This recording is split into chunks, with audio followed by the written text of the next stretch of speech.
navigating family in the new normal.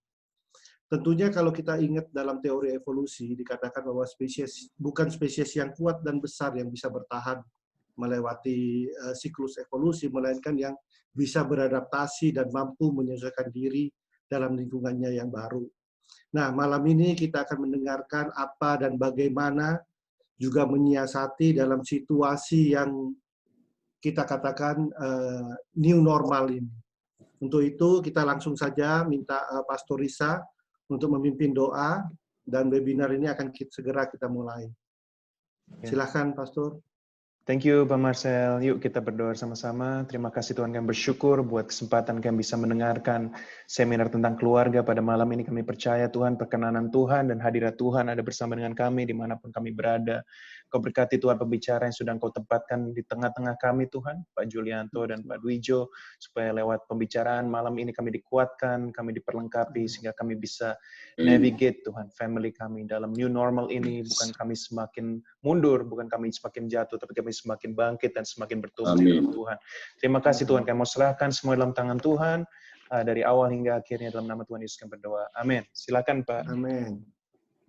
Amin. Terima kasih Pastor Risa, Pak Marcel. Selamat malam Bapak Ibu semuanya yang hadir di dalam HG Seminar Series malam hari ini. Terima kasih terutama untuk Pak Julianto dan Pak Dwijo yang telah bersedia untuk berbagi dengan kami malam hari ini. Bapak Ibu, keluarga selalu sesuatu yang spesial. Keluarga adalah surga kecil di dunia, dan kita selalu tahu bahwa keluarga adalah sekolah kehidupan yang terbaik. Dan kita percaya dalam keadaan saat ini, Tuhan pasti punya pesan untuk kita semua. Karena itu malam hari ini kita akan bersama-sama, kita mau belajar lagi. Karena keluarga juga berbicara mengenai keterampilan. Saya selalu ingat Pak Julianto selalu ngomong bahwa bagaimana seni ada merawat keluarga. Bersama-sama dengan kita malam hari ini, Pak Julianto Simanjuntak yang tidak asing lagi buat kita. Pak Julianto saya selalu ingat, visi beliau adalah bagaimana lewat LK3 itu di setiap kota di Indonesia ada satu pusat konseling. Jadi beliau itu mimpi, visi beliau yang selalu ada di hati kita semua. Jadi kita semoga terus Pak Julianto dikuatkan oleh Tuhan terus mewujudkan visi itu lewat pelayanannya dengan saya masih istri tercinta Bu Rusvita, lalu dengan kedua putra yang udah dewasa, Yosefus yang sudah bekerja kalau saya nggak salah ya Pak Julianto, dan Moso yang hari ini lagi studi di Dallas Amerika. Pembicara yang kedua tidak asing dan dekat dengan kita semua yang ada di Basilia, Pak Pendeta Dwijo Saputro. Beliau adalah doktor dan doktornya dalam bidang ilmu kedokteran klinis, hamba Tuhan yang sudah sangat lama melayani Tuhan saat ini melayani di GPI Taman Meruya dan juga aktif di pendidikan psikiater anak remaja, dan kalau saya nggak salah Pak Dwijo juga mendirikan sekolah Atmos ya, sekolah di pendidikan inklusif dengan kurikulum nasional untuk anak-anak yang berkebutuhan khusus. Tanpa berpanjang lebar, malam hari ini kita ingin belajar dari kedua pembicara kita untuk bagaimana menavigasi keluarga kita di dalam new normal. Nanti sesi pertama Pak Julianto akan memulai dengan presentasinya selama kurang lebih 20 menit, lalu nanti disambung dengan Pak Dwijo, dan nanti kita akan ada sesi Q&A. Untuk itu waktu saya persilahkan untuk Pak Julianto lebih dahulu. Silakan Pak Julianto untuk memulai sesinya malam hari ini. Baik, selamat malam semua. Apakah video saya ada kelihatan video saya di situ? Iya, Pak, jelas Pak. Ada ya, oke. Nah, thank you untuk Hagai dari Basilia, senang bisa diundang sharing bersama pada malam hari ini.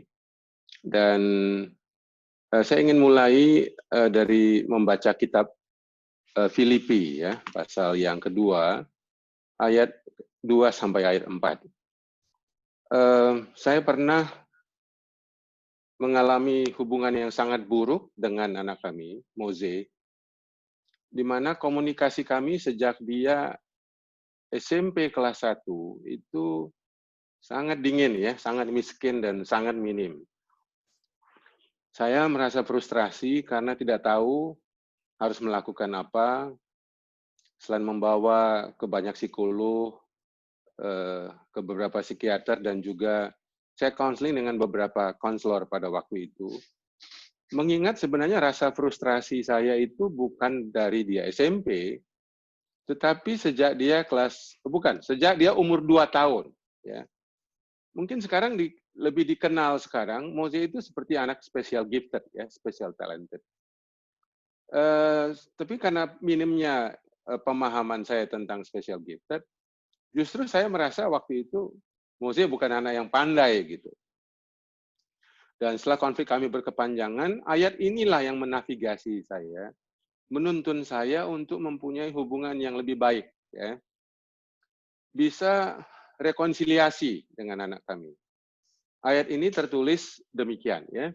Karena itu sempurnakanlah sukacitaku dengan ini, ya. Hendaklah kamu sehati sepikir, ya, dalam satu kasih, satu jiwa, satu tujuan, dengan tidak mencari kepentingan sendiri. Ini saya ditohok nih dengan kata mencari kepentingan sendiri. Saya sadar bahwa setelah saya sibuk menjadi pembicara, terkenal menjadi penulis, ya, saya merasa saya semakin hari semakin egois. Lebih memikirkan pekerjaan saya, lebih memikirkan kepentingan saya, tapi saya lupa memikirkan kepentingan anak-anak saya. Dan dikatakan juga tidak mencari puji-pujian yang sia-sia. Tanpa saya sadar, mungkin panggung popularitas itu membuat saya menjadi terlena, menjadi lupa, dan ternyata itu semua sia-sia. Popularitas itu juga ternyata sia-sia. Ya. Dan Paulus mengatakan, sebaliknya hendaklah dengan rendah hati yang seorang menganggap yang lain lebih utama dari dirinya sendiri. Janganlah tiap-tiap orang hanya memperhatikan, ulangi lagi ya, jangan tiap-tiap orang hanya memperhatikan kepentingannya sendiri, ya, tapi kepentingan orang lain juga. Nah, kalau kita konteks keluarga, nanti kita perhatikan kata ini, kepentingan keluarga juga, ya. Mungkin 3 hari yang lalu saya video call dengan Moze. Sejak pandemi kami rutin sekali, ya, setidaknya 3, 4, kadang-kadang 5 kali seminggu, ya, karena kondisi Moze cukup rawan di sana dengan tidak ada banyak teman, tidak punya banyak pekerjaan, jadi dia betul-betul banyak berkomunikasi dengan saya ayahnya. Satu komentar pendek dari sekian banyak percakapan kami, dia bilang begini, Papa itu banyak berkorban sejak aku duduk SMA. Ya, saya pindah ke Salatiga menemani dia, menemani aku di Salatiga, lalu mengirim aku ke Amerika. Banyaklah catatan-catatan menghargai saya ayahnya. Ya, dia pandai juga memuji. Ya. Tapi dia bilang kalau boleh Pak, aku cerita perasaanku. Ya, aku merasa sejak kecil tidak melihat itu Bapak punya struktur hidup yang baik. Yang bisa aku baca, yang aku bisa jadikan model, atau teladani dalam hidupku. Dia juga mengatakan, Bapak relatif tidak punya tujuan parenting waktu aku kecil. Bapak tidak mengarahkan aku, tidak melengkapi aku dengan hal-hal yang penting buat aku, ya. Dia kasih banyak contoh tentang keuangan, ya, tentang kesehatan, tentang mencari teman, ya. Dari curhat ini saya sadar bahwa anak-anak ternyata menilai saya sebagai ayahnya itu tidak punya struktur hidup yang baik, ya. Sehingga akhirnya dia mengatakan Bapak tersesat dalam pekerjaan, Bapak menjadi terlalu sibuk, ya. Mungkin ini sharing singkat supaya saudara sadar bahwa pergumulan saya memulihkan relasi dengan anak kami, terutama selama pandemi ini terasa sekali, ya, terasa sekali. Dan saya menggunakan istilah ini bersama-sama Moze adalah tanpa sadar saya lari dengan alta kesibukan, ya, dengan pekerjaan-pekerjaan saya sebagai seorang konselor yang memang waktu itu sangat terkenal tahun 2009, 2010, 2011, dan anak saya mengatakan selama pandemi ini sebagian rasa sakit hati dulu, ya, waktu dia masih SMP, SMA itu tiba-tiba muncul kembali. Ini mungkin satu rezeki, ya, dari pandemi ini, ya, ternyata gangguan-gangguan perasaan kita mulai muncul kembali ke permukaan. Ya. Tapi kami membahasnya sangat baik sekali, membahasnya baik sekali. Nah, tapi saudara ada satu kecenderungan, ya kecenderungan kalau ada masalah, ya sekarang ini yang disalahkan itu pandemi coronanya. Jadi gara-gara pandemi, ini kalau nggak pandemi nggak begini. Ya. Tapi sebenarnya saudara, saya memperhatikan seperti gangguan yang saya alami dengan anak-anak kami. Itu karena sekali lagi kita tidak merawat tidak menjaga supaya sistem keluarga kita ini bisa benar-benar tetap sehat. Ya, contoh lah ya selama corona ini kita begitu rapi menjaga kesehatan, ganti baju, cuci tangan, sabun di tangan, ya, kasih hand sanitizer.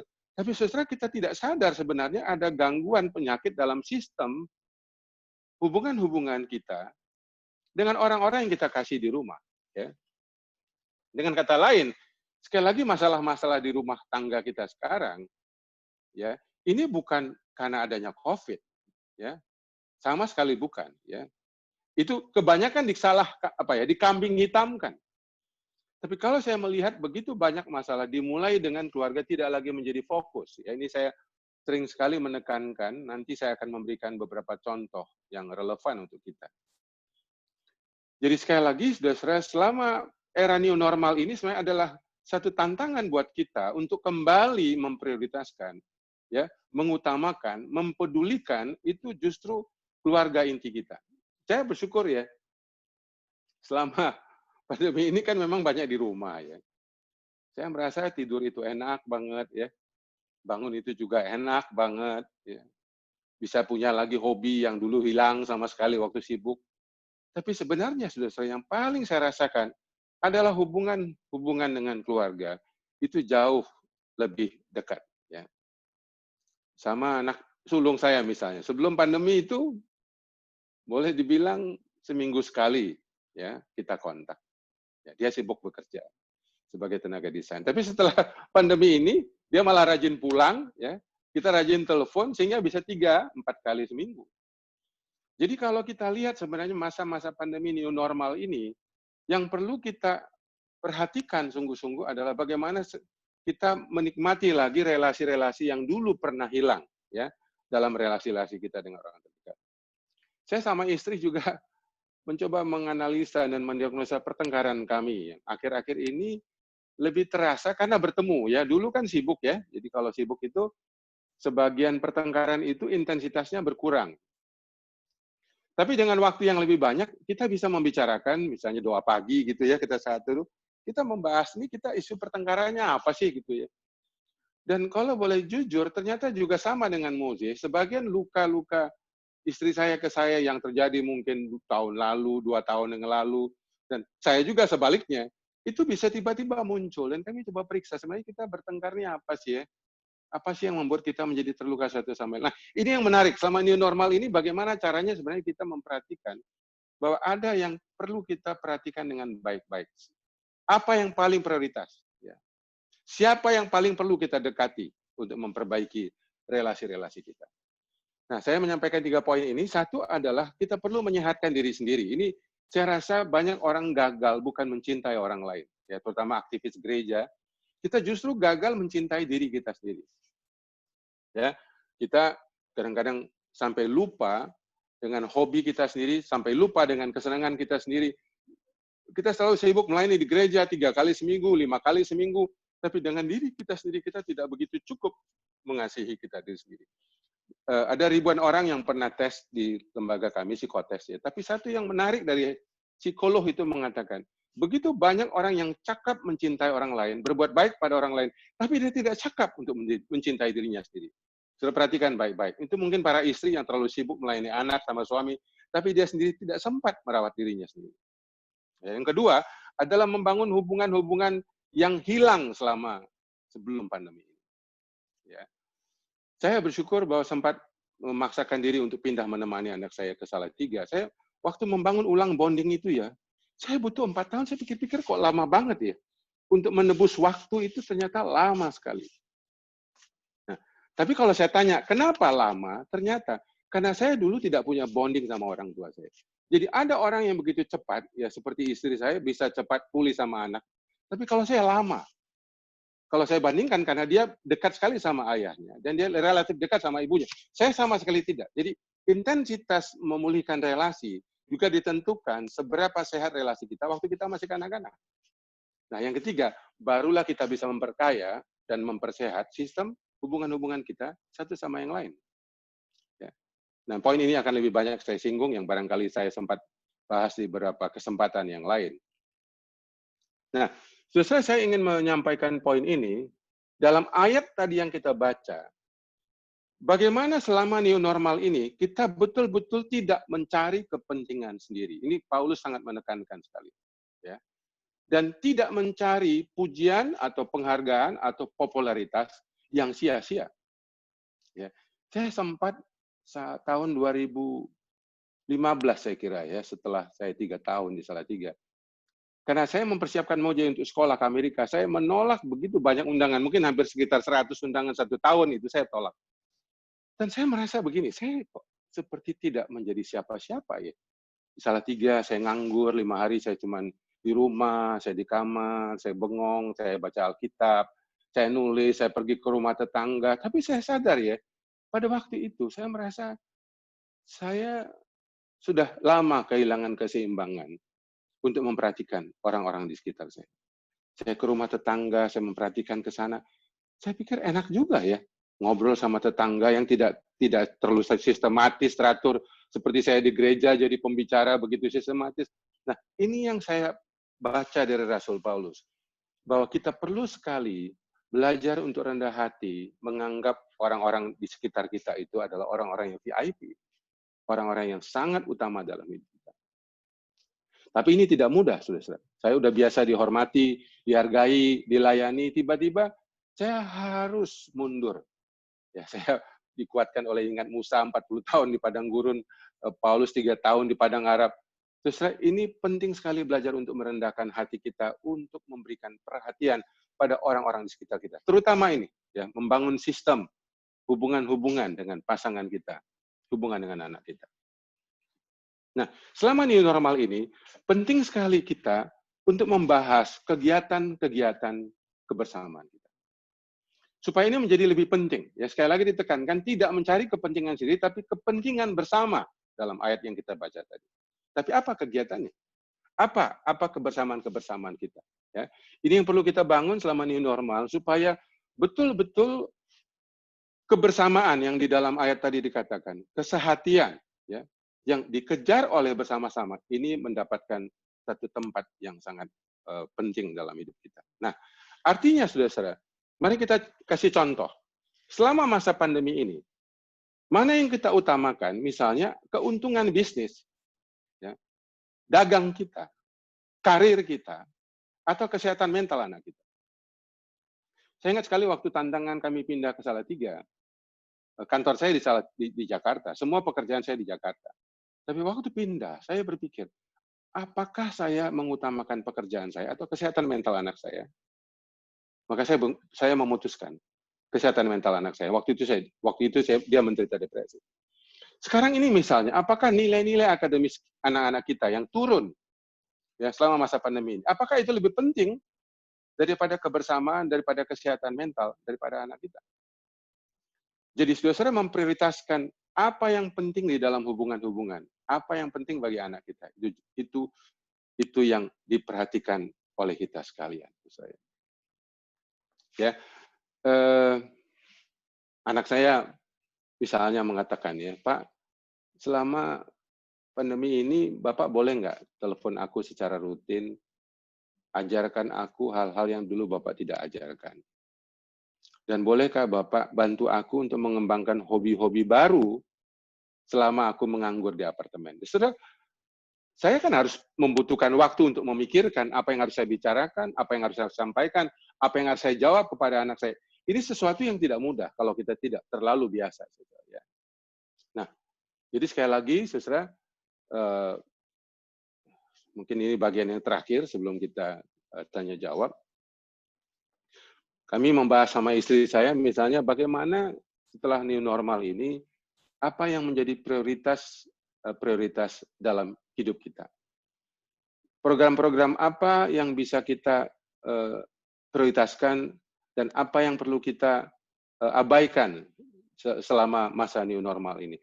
Ini yang kami bahas bersama-sama, sampai kami membahas juga persiapan masa pensiun. Ya, bagaimana cara kita pelan-pelan mundur, pelan-pelan menarik diri dan memberikan kepada yang jauh lebih muda untuk panggung di pelayanan counseling yang kami lakukan selama ini. Yang berikut adalah selama new normal ini kami memikirkan bagaimana pengembangan diri, ya, baik kami, saya dan Roswita, terus pengembangan diri anak-anak kami diskusi. Moze misalnya bilang, Pak, saya punya rencana ambil kursus online 3 bulan. Dia mengatakan di Stanford University. Kira-kira menurut Bapak bagaimana? Nah, saudara, penting sekali kita membahas bersama anak-anak kita apa yang dia mau kejar, apa yang dia mau capai, apa yang dia rindukan, dan apa peran kita di situ. Jadi ini saya sangat ingin tekankan sekali, saudara. Ya. Anak saya yang pertama saya juga kaget. Dia mengatakan, Pak, saya mulai berpikir untuk mengambil program master awal tahun depan. Lalu kami membahas bersama-sama. Jadi sebagai orang tua, ya, perlu bersama-sama anak kita merumuskan apa yang paling baik buat dia. Dan ayat 1 sebelum bacaan kita tadi mengatakan, hendaklah kamu sehati, sepikir, dan satu tujuan. Ya, saya membahas juga dengan istri saya sebagai mamanya anak-anak untuk memikirkan apa yang baik untuk masa depan anak-anak setelah era new normal ini. Dan salah satu lagi kebiasaan yang kami bentuk adalah kalau anak saya pulang, itu ada kesempatan masak bersama. Kami saling memotivasi untuk olahraga secara rutin setiap hari. Ya. Anak saya yang nomor 1 olahraga sepeda, dia ke kantor sekarang naik sepeda. Anak saya yang kedua rutin gym, ya, dan jogging. Jadi ketika membahas kegiatan-kegiatan harian bersama orang-orang sekitar kita, penting sekali, ya, hal-hal seperti olahraga, seni, ya, memasak. Ini adalah membangun bonding antara kita satu sama yang lain. Memang sekarang kita tidak bertemu oleh karena jarak dan waktu, tetapi secara emosi kita masih tersambung satu sama yang lain. Dan inilah yang akan membentuk perasaan berguna, ya, ada perasaan senang, ada perasaan bangga yang dibangun sedikit demi sedikit. Ya, saya bersyukur mungkin setelah tahun 2016 atau 2017 ya, saya mulai merasa mendengarkan apresiasi dari anak-anak. Sebelumnya tidak, karena mungkin saya terlalu sibuk. Mereka tidak bisa mengungkapkan perasaan bangga kepada saya sebagai ayah. Tetapi sejak 2016 saya bersyukur saya mendapatkan apresiasi yang memberikan saya kekuatan dan penghiburan. Ya. Baik, terakhir adalah penting sekali kita menetapkan ulang, ya, merumuskan ulang, yaitu tujuan, aturan, dan nilai-nilai keluarga kita di era new normal. Ya. Tanpa adanya tujuan yang jelas, tanpa adanya navigasi yang jelas ini, maka kita akan jalan tapi terlalu pelan. Ya. Kita akan beranjak tapi tidak terlalu bagus. Ya. Sekali lagi, pertumbuhan-pertumbuhan yang lambat dalam banyak hal, aspek iman, aspek mental, ya, aspek emosi, atau aspek relasi sosial, itu akan berjalan lambat sekali. Nah, sekali lagi, saudara, apa kita perlu perjuangkan juga, bahas bersama dengan pasangan kita, nilai apa yang paling kita perjuangkan, ya, pada masa era new normal. Apa yang kita perlu tebus, ya, kehilangan-kehilangan apa yang selama ini kita abaikan, ya, secara bersama-sama. Ini tidak mudah, tapi sekali lagi sebagai penutup, kita hanya bisa kuat sampai pada arah yang kita mau capai kalau kita mau berani menetapkan ulang, baik itu tujuan, baik itu aturan, maupun nilai-nilai yang kita dapatkan dari kitab suci. Kembali kepada ayat ini sebagai navigasi, bagaimana Kristus memberi contoh, dia berinkarnasi, merendahkan diri serendah-rendahnya sampai dia mati di kayu salib. Firman Tuhan menegaskan, sempurnakanlah sukacitaku dengan ini. Hendaklah kamu sehati sepikir, ya, sehati sepikir dalam satu kasih, satu jiwa dan tujuan, ya. Ya, secara praktis tidak egois, ya, tidak mencari popularitas yang sia-sia, ya. Dan sebaliknya, hendaklah dengan rendah hati yang seorang menganggap yang lain lebih utama daripada dirinya sendiri, dan janganlah tiap orang hanya memperhatikan kepentingannya sendiri. Ini ditekankan sekali oleh Rasul Paulus. Kelihatan sekali selama masa pandemi kita di rumah bersama. bahwa kita kadang-kadang sangat egois, sangat mementingkan diri sendiri. Dan inilah yang ditegaskan oleh ayat firman Tuhan untuk kita renungkan pada malam hari ini. Ya, jangan hanya memperhatikan kepentingannya sendiri, tetapi kepentingan orang lain juga. Sekali lagi terima kasih untuk kesempatan ini. Saya berharap Tuhan akan menguatkan kita untuk diskusi setelah sesi ini selesai. Ya, terima kasih. Saya kembalikan kepada moderator. Ya, Tuhan memberkati kita sekalian. Ya. Terima kasih Pak Julianto atas penyampaian tadi, sangat menginspirasi kita.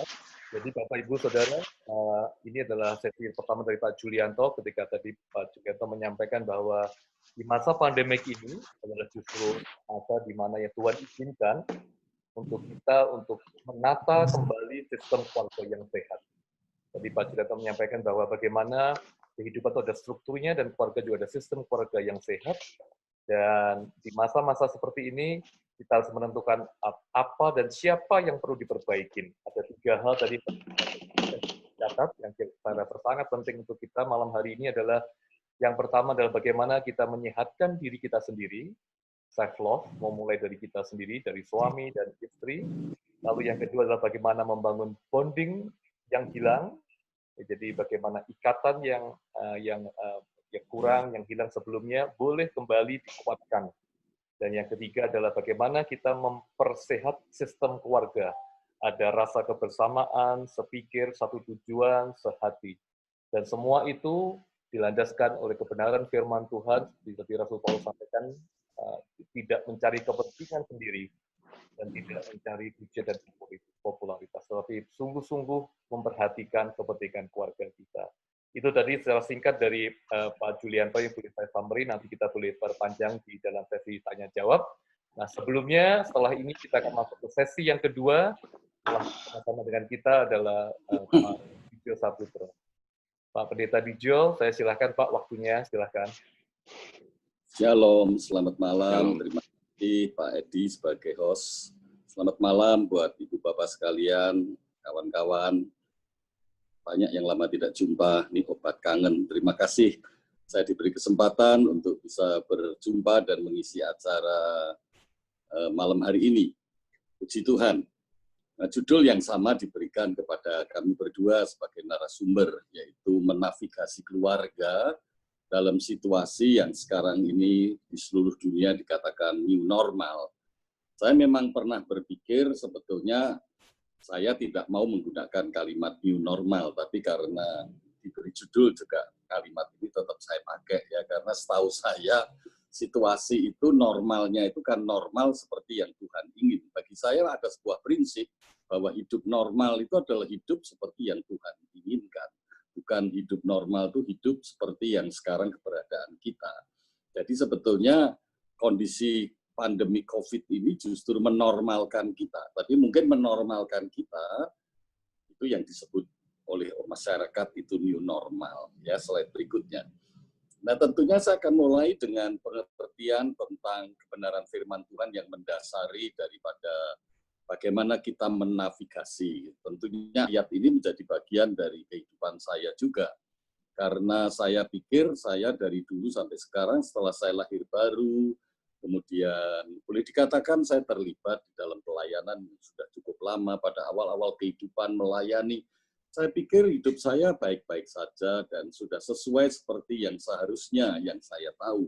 Tapi ternyata saya menyadari pada satu saat beberapa belas tahun yang lalu, mungkin tepatnya 16-17 tahun yang lalu, apa yang saya lewati, jadi itu kan sekitar umur saya, kalau 16 tahun lalu berarti sekitar umur saya 54 tahun kan ya, 54 tahun, sekarang umur saya tahun ini 70. Berarti yang saya lewati itu salah. Kenapa salah? Karena ternyata saya hidup tanpa mengerti sebetulnya apa yang seharusnya saya kerjakan.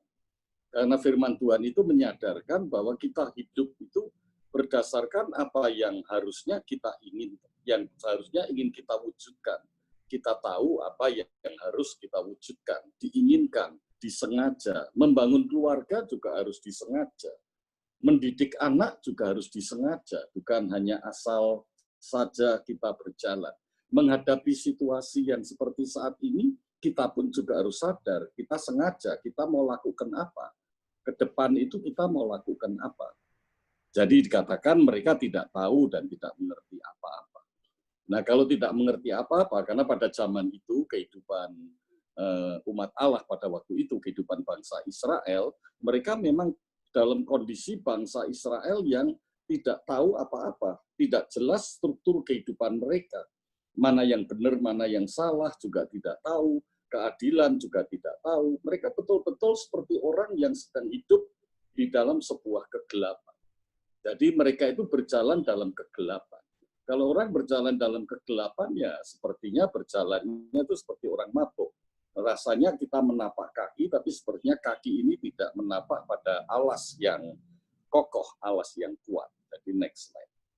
Jadi atas dasar ayat ini, waktu saya menyadari hidup saya, bahwa rupanya kita ini hidup perlu arah, perlu tujuan.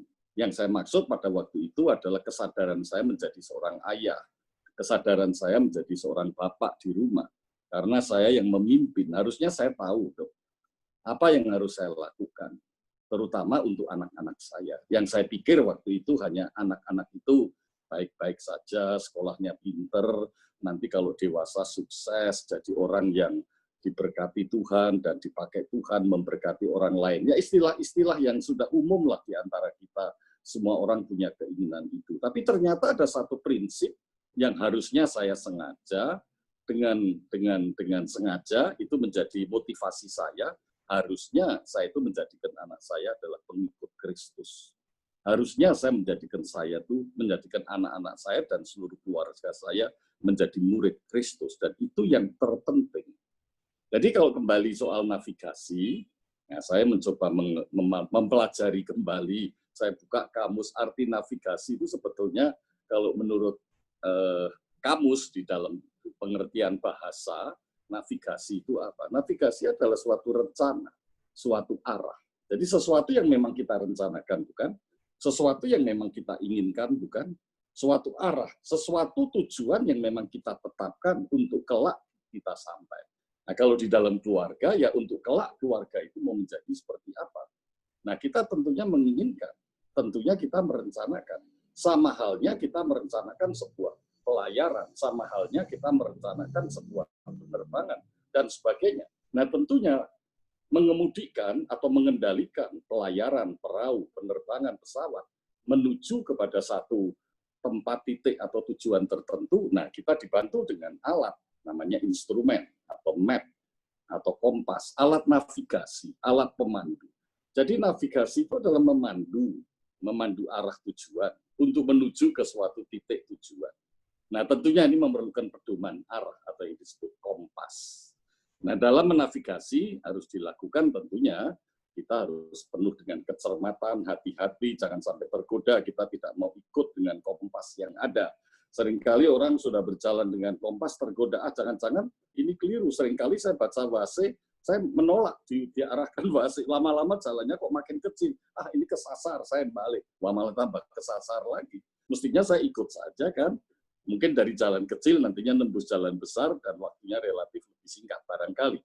Sebab itu kita harus dengan sepenuh hati dalam menavigasi hidup keluarga kita di masa-masa ini, dan kita harus hati-hati walaupun kita sedang dihadapkan dengan kesulitan. Nah, memang saya menyadari bahwa saat seperti ini adalah saat-saat yang sulit. Semua orang menghadapi kesulitan. Ya, next slide. Jadi karena situasi ini adalah situasi dengan perubahan yang sangat tidak pernah dibayangkan sebelumnya. Bahkan banyak orang mengatakan situasi seperti sekarang ini pasti menjadi sejarah bagi anak cucu kita. Nanti kita bisa bercerita, zaman COVID itu begini, dan seterusnya. Jadi ketika situasi berubah seperti saat ini, ketika situasi berubah menjadi sulit seperti saat ini, maka tentunya kita harus punya pedoman arah. Tentunya kita harus punya perencanaan. Tentunya kita mesti punya tujuan. Nah, perencanaan dan tujuan itu tentunya sangat ditentukan dengan fondasi keyakinan kita, dasar kehidupan kita. Nah, Alkitab sudah menunjukkan bagaimana orang membangun rumah, maka tentunya ada perbedaan rumah yang dibangun di atas dasar dengan dasar batu dan di atas pasir. Nah, tentunya ini berbicara tentang menguji dasar kita. Saat-saat ini sebenarnya kita sedang diuji.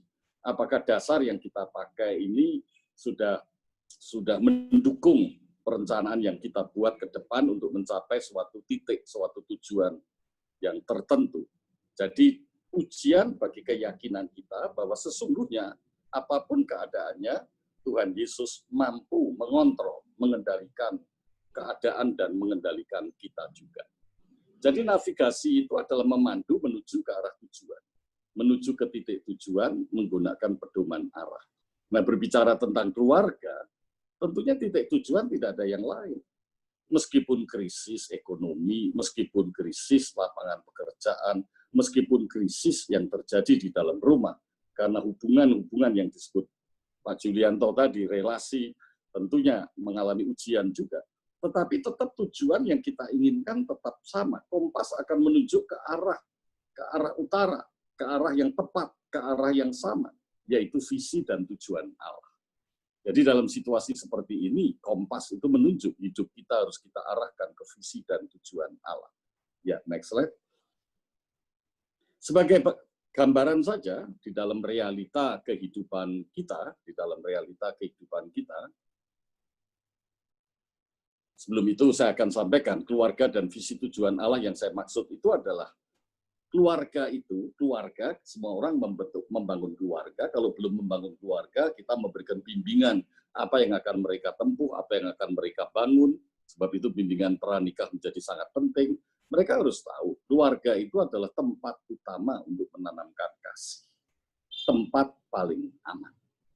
Tidak ada tempat lain yang Allah kehendaki menjadi tempat untuk membangun relasi, membangun hubungan. Di mana hubungan itu dasarnya adalah kasih Allah itu sendiri. Jadi tempat untuk mengimpresi, untuk memberi kesan yang dalam tentang kasih Allah kepada setiap anggota keluarga. Jadi kalau orang tua harus memberi kesan tentang kasih Allah kepada anak-anak mereka. Jadi ini tempat paling aman. Nah, yang kedua, keluarga itu merupakan satu fondasi kehidupan relasi. Artinya, orang beriman seperti apa imannya sangat dipengaruhi dengan pengalaman berrelasi di dalam keluarga. Akan mempengaruhi. Jadi fondasi daripada kehidupan relasi itu di keluarga. Iman adalah relasi antara manusia dengan Allah. Nah, tentunya bagaimana manusia yang berrelasi dengan Allah terus memaknai hubungannya dengan Allah sangat dipengaruhi dengan latar belakang pengalaman dia berrelasi dari masa kecil sampai dewasa, sampai saat waktu dia percaya kepada Allah. Kemudian bergereja, tentunya kita bergereja, relasi di dalam gereja, fellowship, sangat dipengaruhi dengan pengalaman-pengalaman relasi yang dibangun di dalam keluarga. Dan begitu pula bermasyarakat. Artinya, kalau ingin membangun relasi yang sehat, mulailah dari dalam keluarga, bukan dari tempat lain. Kemudian yang ketiga, keluarga itu adalah pusat testimoni dari generasi kepada generasi berikutnya, sehingga generasi mewariskan pada generasi berikutnya sebagai penyembah Allah. Sehingga di dalam keluarga itu adalah menjadi tempat utama untuk menyaksikan seperti apa penyembah Allah. Bagaimana menyembah Allah? Siapa yang disebut penyembah Allah? Dan yang keempat, keluarga itu tempat utama membangun relasi yang sifatnya pribadi. Nah, tentunya ini menyangkut perkawinan. Karena perkawinan ini yang menjadi inti atau yang mengawali membangun keluarga. Nah, relasi pribadi antara suami dan istri menjadi penting. Saya sebutkan di sini adalah companionship dan intimacy. Nah, kita bisa melihat referensi ayat-ayat firman Tuhan yang tercatat di bawah. Ya, slide berikutnya. Realita kehidupan yang kita hadapi saat ini, tentunya, sebetulnya ini adalah realita kehidupan bukan hanya pada masa COVID. Setiap masa, setiap saat, ada perubahan situasi. Tidak ada keluarga yang bebas, situasi tidak berubah. Setiap keluarga pasti sudah punya pengalaman banyak bahwa situasi itu berubah. Ancaman. Tidak sedikit keluarga yang menghadapi ancaman. Tekanan. Juga tidak sedikit, tidak jarang keluarga itu menghadapi tekanan. Apakah tekanan itu terjadi dari dalam keluarga? Apakah tekanan itu ditimbulkan dari luar keluarga? Dan tidak sedikit pula keluarga itu mengalami gangguan dan juga mengalami halangan-halangan. Nah, apapun yang terjadi, apapun situasi, ancaman, tekanan, gangguan, halangan, tidak dapat dihindari. Harus dihadapi. Karena Allah yang mengendalikan kita semua. Dan Allah mengendalikan keadaan itu. Saya mengutip di dalam Mazmur 16 ayat 11. Engkau memberitahukan kepadaku jalan kehidupan. Di hadapanmu ada sukacita berlimpah-limpah. Di tanganmu ada nikmat senantiasa. Artinya, apapun yang terjadi, yang harus kita dahulukan, prioritas yang harus kita dahulukan adalah mencari jalan Tuhan. Di dalam situasi new normal, kita prioritaskan apa kehendak Tuhan, apa mau Tuhan, apa rencana Tuhan, apa maksud Tuhan, apa yang dikehendaki Tuhan. Ya, slide berikutnya. Jadi, persoalan dalam menghadapi new normal ini bagi saya adalah soal adaptif atau maladaptif. Kalau adaptif, ya dia bertumbuh menjadi makin sehat, imannya makin teruji, karakternya makin terasah. Nah, kalau maladaptif ya bagi saya tentunya mereka yang maladaptif ya harus kita tolong, harus kita bimbing, harus kita tuntun dengan tuntunan Roh Kudus yang memakai kita semua, kita saling tolong-menolong supaya mereka bisa menemukan apa yang Allah kehendaki, Tuhan kehendaki. Jadi beradaptasi dengan situasi baru agar hidup keluarga tetap berfungsi normal. Karena apapun perubahan yang terjadi, keluarga ini diciptakan Allah harus tetap berfungsi seperti yang Allah inginkan. Sebab Allah yang menciptakan, tentunya Allah yang menginginkan untuk apa keluarga itu ada. Maka kita pun dalam situasi seperti apapun, kita harus kembali kepada apa yang dikehendaki Allah. Nah, itu yang saya sebut sebagai visi dan tujuan Allah. Yang tadi saya sudah sebutkan beberapa hal tentang visi dan tujuan Allah dalam keluarga. Nah, di dalam Pengkhotbah pasal 7 ayat 14 dikatakan pada hari mujur bergembiralah. Tapi pada hari malang ingatlah bahwa hari malang ini pun dijadikan Allah seperti hari mujur. Bagian lain di dalam Roma pasal 12 ayat 12 Rasul Paulus dengan teguh mengatakan bersukacitalah dalam pengharapan. Apapun situasinya, tetaplah miliki pengharapan. Orang yang memiliki pengharapan itu pasti akan bersukacita, tetap bersukacita. Sabarlah dalam penderitaan. Artinya, Rasul Paulus juga mengalami realita kehidupan seperti yang saya sampaikan tadi. Ada perubahan situasi, ada ancaman, ada gangguan, ada rintangan, ada halangan. Itulah yang biasanya disebut penderitaan. Menghadapi itu sabar, tetap berkeyakinan bahwa Tuhan mengendalikan semuanya. Dan tekunlah dalam doa. Nah, kita harus tetap bersukacita dan bersabar, maksudnya supaya kita bisa memilah-milah dan tetap menemukan apa yang dikehendaki Tuhan. Di mana bertemunya dengan Tuhan? Dalam doa. Supaya kita tetap bisa berdoa dan fokus pada kehendak Allah. Ya, next slide. Jadi, adaptif atau maladaptif itu menjadi penting sekali. Di sini saya mengutip sebuah ungkapan dari Wallace Henley, dikatakan keluarga harusnya tetap memiliki pandangan tentang dunia yang berdasarkan Alkitab, yang memahami bahwa ada peluang besar membangun kembali keluarga mereka di atas kebenaran dan prinsip-prinsip pokok dari kerajaan Allah. Artinya, dalam situasi-situasi yang sulit ini, apapun bentuk kesulitannya, mungkin dalam situasi sulit, dalam masa adaptasi, keluarga ini sempat goncang, tetapi peluang untuk menjadi kokoh kembali tetap ada. Karena Allah yang mengendalikan keluarga kita dan keadaan yang ada. Jadi di sini saya memberi catatan sebagai kata kunci, supaya adaptif tidak menjadi maladaptif, kita perlu melakukan redefinisi tentang kehidupan, khususnya tentang keluarga. Restrukturisasi dan juga restorasi. Ini menjadi sangat penting. Saya ingin memberi gambaran apa yang terjadi di dalam masa COVID ini tentunya secara khusus. Nah, saya mengutip penelitian yang telah dibuat oleh kolega-kolega saya di Perhimpunan Dokter Spesialis Kedokteran Jiwa Indonesia. Next slide berikutnya, bahwa telah dilakukan penelitian terhadap sebanyak 1.522 orang, maka ditemukan 3 masalah psikologis. 3 masalah psikologis yang utama, yaitu yang disebut kecemasan, depresi, trauma psikologis. Nah, saya membaca hasil laporan ini bahwa derajat kecemasan yang dialami oleh sebagian besar responden, derajat kecemasannya cukup tinggi. Cukup tinggi. Nah, slide berikutnya. Jadi jelas sekali bahwa sebagian besar para responden itu sedang dalam keadaan tertekan. Nah, respon terhadap situasi yang tertekan itu adalah sebagian besar adalah kecemasan dan depresi. Nah, kita bisa membayangkan, kalau di dalam satu rumah ada orang cemas dan depresi, apalagi 2 orang. Nah, bagaimana situasi dalam rumah? Bagaimana terus beradaptasi di dalam situasi di dalam rumah? Padahal kita juga sedang menghadapi situasi yang tidak seperti biasa karena adanya pandemi COVID ini. Belum lagi kita menghadapi masalah-masalah ikutan dari situasi pandemi COVID ini. Semua mengatakan ada masalah ikutan seperti masalah ekonomi, masalah ikutan, masalah psikologis, masalah sosial. Masalah ikutan adalah masalah-masalah yang lain. Sehingga boleh dikatakan semua aspek dalam kehidupan ini menjadi terganggu karena situasi COVID ini. Tetapi kembali lagi, untuk menavigasi hidup kita, tentunya kembali tadi seperti yang dikatakan, kita harus tahu arah dan tujuan seperti yang Tuhan inginkan. Jadi bagi saya punya pendapat bahwa dalam situasi seperti ini, maka dalam adaptasi, hasil yang diinginkan bagi keluarga, ini ada 4 hal.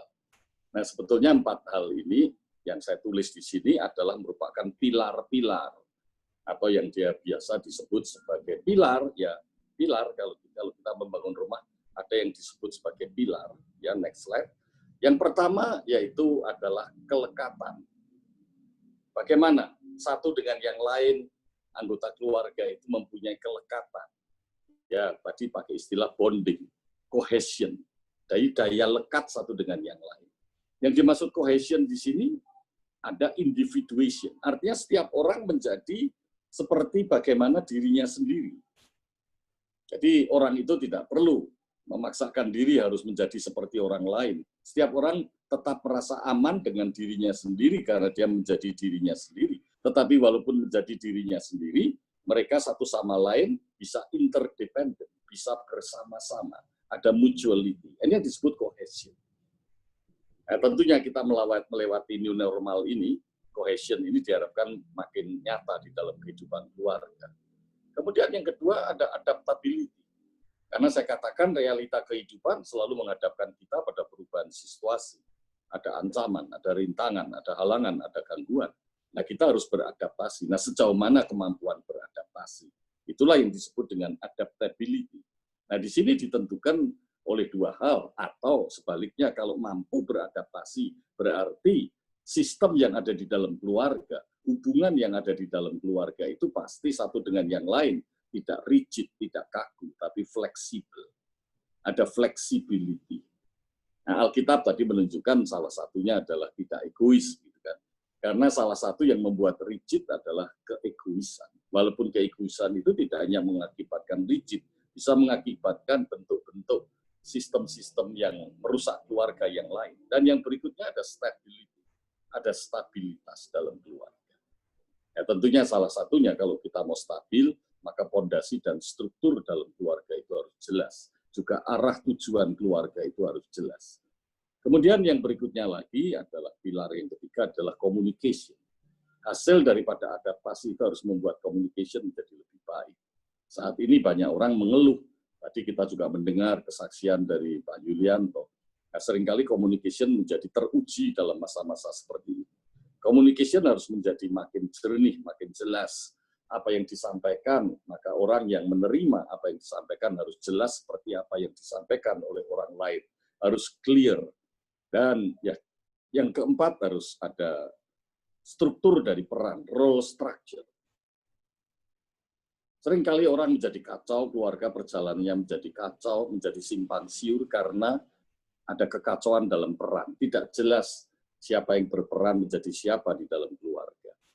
Jadi di sini saya katakan ada agreement on task, ada peran, dan juga ada clear boundaries. Ada satu batas-batas yang tegas.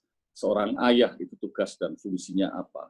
Seorang ibu tugas dan fungsinya apa? Seorang suami tugas dan fungsinya apa? Istri tugas dan fungsinya apa? Nah, seorang tua tugas dan fungsinya apa? Anak pun ada tugas dan fungsinya. Semua itu harus jelas dan diinginkan untuk dikembangkan melalui hubungan dalam keluarga.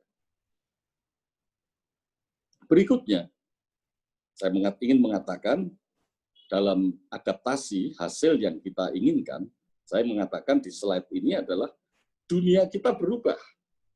Dunia kita berubah. Ya, next slide. Di sisi lain, keluarga kita juga menjadi berbeda. Namun teruji menjadi makin sesuai keinginan Allah. Nah, tentunya bukan kita melewati.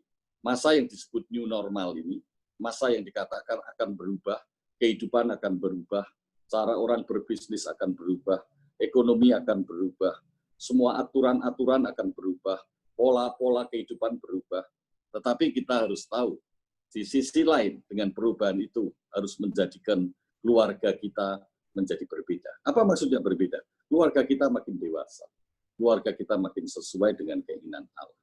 Inilah outcome atau hasil yang ingin kita tuju, yang ingin kita hasilkan waktu kita berhasil menavigasi keluarga kita. Pertanyaan yang terakhir, kalau kita tahu hasilnya, terus bagaimana caranya? How to, bagaimana caranya? Ya, next slide. Ada 4 hal yang saya usulkan, 4 hal cara untuk beradaptasi. Tentunya yang pertama, menemukan arah yang benar dalam hidup. Kita masih ingat Tuhan adalah gembalaku.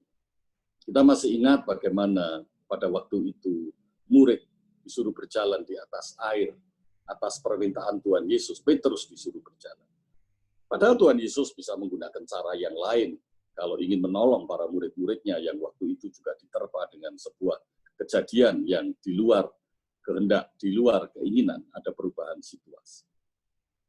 Yang kedua adalah menyadari emosi yang sedang terjadi dalam diri kita.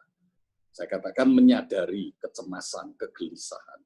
Kegelisahan itu harus kita terima, kegelisahan itu harus kita ungkapkan, kegelisahan itu harus kita ceritakan, kegelisahan itu harus kita sharingkan. Nah, saya di rumah berdua dengan istri saya saja karena anak menantu cucu tinggal di tempat lain. Kalau ada hal-hal yang perasaan yang tidak nyaman dalam diri saya berusaha untuk mengungkapkannya. Nah, tentunya setiap orang mempunyai cara yang berbeda-beda bagaimana mengungkapkan. Nah, sebagai partner, sebagai pasangan, istri saya juga harus belajar kalau ada ungkapan perasaan, dia juga harus menyadari ungkapan itu, jangan menolak. Kebanyakan orang-orang agak keberatan, banyak pasangan yang keberatan kalau ada orang mengungkapkan emosinya itu merasa terganggu. Karena apa? Ya karena mungkin belum terbiasa, karena mungkin tidak mempunyai satu pengertian yang benar bahwa perasaan itu harus diungkapkan. Kita harus ingat, perasaan itu tidak dapat dilupakan. Perasaan itu tidak dapat dihilangkan. Perasaan itu hanya dapat kita ungkapkan. Nah, setelah kita beradaptasi, baru kita mampu mengendalikan perasaan itu. Jadi, kurang benar kalau orang mengatakan dihilangkan perasaannya. Tidak mungkin hilang. Perasaan itu adalah ada, diciptakan Allah di dalam diri kita. Dan perasaan itu bukan sesuatu yang jahat atau sesuatu yang buruk. Sehingga kalau kita mampu menyadari kegelisahan, kita mampu mengendalikannya. Tentunya salah satunya dengan cara merespon dengan perspektif yang benar. Sehingga dengan demikian, perhatian dan arah tujuan tidak berubah. Pada waktu kita menghadapi badai sehebat apapun, kalau kita tetap mengikuti arah kompas, maka tujuan kita tidak akan berubah. Nah, yang ketiga, dalam yang situasi disebut new normal, maka kita harus menyesuaikan juga, membangun ritme baru. Tadi saya sebut fleksibel. Kalau di dalam keluarga kan harus ada fleksibilitas.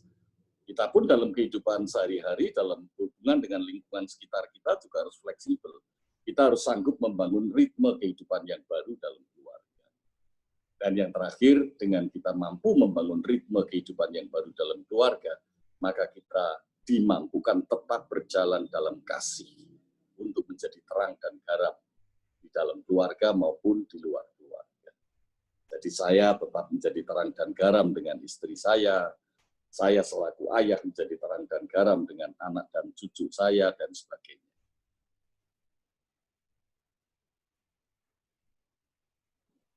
Saya akan mengelaborasi sedikit tentang membangun ritme baru.